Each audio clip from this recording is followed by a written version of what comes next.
করিম সাল্লাল্লাহু আলাইহি সাল্লাম তার একজন সাহাবীকে যখন শুনেছেন যে তিনি বিবাহ করেছেন একজন বিধবা নারীকে, যার আসলে একাধিক বাচ্চা হয়েছে, বিধবা বা তালাকপ্রাপ্ত এমন নারীকে বিয়ে করেছেন, তখন নবী সাল্লাল্লাহু আলাইহি সাল্লাম তাকে বলেছিলেন যে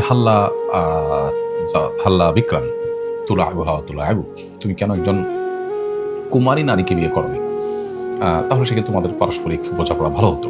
এখান থেকে বোঝা যায় নবী সাল্লাল্লাহু আলাইহি সাল্লাম নিজের চাইতে বয়সে বড় অথবা আপনার কুমারী নন এরকম নারীকে বিবাহ করার পরে সাধারণত উৎসাহ দেননি।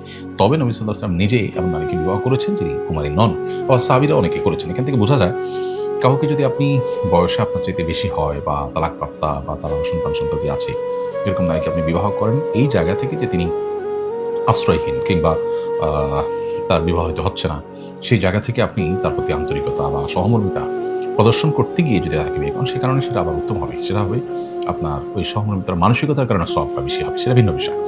সাধারণ অবস্থাতে সমবয়স্ক হওয়াটাই শ্রেয় এবং উত্তম।